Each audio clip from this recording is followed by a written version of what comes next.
اللہ کسی کو مال تو دے، اس کی بیوی بد کردار بن جائے تو کیا فائدہ اس مال کا، یا اس کی اولاد میں سے کوئی بیمار ہو جائے تو مال کا کیا فائدہ۔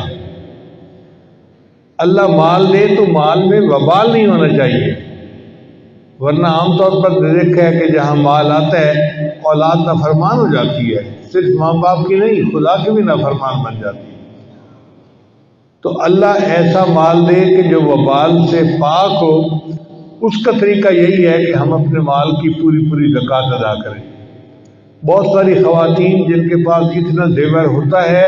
جس کی زکوٰۃ بنتی ہے مگر ان کے پاس کیش نہیں ہوتا، وہ کہتے ہیں ہم زکوٰۃ کیسے دیں؟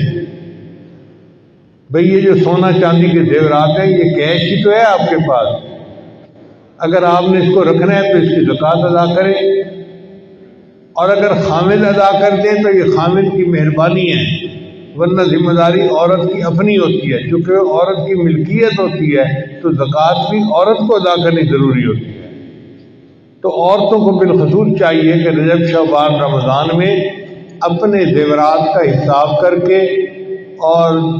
پتہ کریں کہ نصاب کتنا بنتا ہے اور کتنی زکوٰۃ بنتی ہے۔ اگر مسئلے کا نہیں پتہ تو کسی قریبی مفتی صاحب کو لکھ کر بھیجیں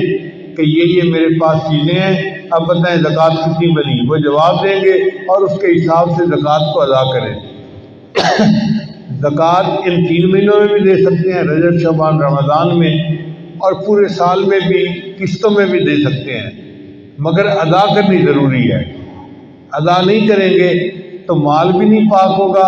اور پھر بوجھ بھی رہے گا، اور جو لوگ مال کی زکوٰۃ نہیں دیں گے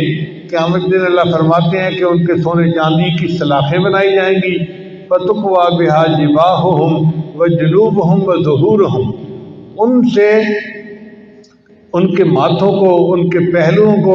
اور ان کی پیٹھوں کو داغا جائے گا، اور ان کو کہا جائے گا کہ هَذَا مَا كَنَزْتُمْ لِأَنفُسِكُمْ، یہ وہ کچھ تھا جو تم جمع کر کے رکھتے تھے، فَذُوقُوا مَا كُنتُمْ تَكْنِزُونَ، مزہ چکھو جو تم نے دنیا میں خزانہ جمع کیا ہوا تھا۔ تو بھائی اس مال کی محبت میں آ کے ہم زکوٰۃ کی طرف سے غافل نہ بنیں، بلکہ زکوٰۃ کے علاوہ صدقات بھی دیں، اللہ تعالیٰ اور برکت دے دیں گے۔ اللہ نے ہمیں اگر ڈاکیا بنایا ہے تو ہم ڈاکیے بنے رہیں، اگر ڈاک نہیں پہنچائیں گے تو ہماری پوسٹ ختم ہو جائے گی۔ نبی علیہ السلام ایک بات فرما دیں تو ان کے سچ ہونے کے لیے اتنا ہی کافی ہے، مگر حدیث مبارکہ میں آتا ہے کہ نبی علیہ السلام نے قسم کھا کر کہا کہ جو بندہ اللہ کے راستے میں صدقات دیتا ہے اللہ اس کے مال کو کم نہیں ہونے دیتے۔ اب اگر نبی علیہ السلام قسم کھا کے کہہ رہے ہیں کہ جو بندہ صدقات دیتا ہے اس کا مال کم نہیں ہوتا، مال زیادہ اللہ کر دیتے ہیں، تو پھر ہمیں گھبراہٹ کس چیز کی ہے؟ اور ہم اگر زکوٰۃ صحیح طرح سے ادا کر دینے لگیں تو اسلامی معاشرے میں تو کوئی غریب نظر آ ہی نہیں سکتا۔ بہرحال یہ ایک فرض ہے اور اس کو ادا کرنے میں ہمیشہ فکر مند ہونا چاہیے، خاص طور پہ ان دنوں میں جن دنوں میں نبی علیہ السلام اس کی تعلیم دی ہے۔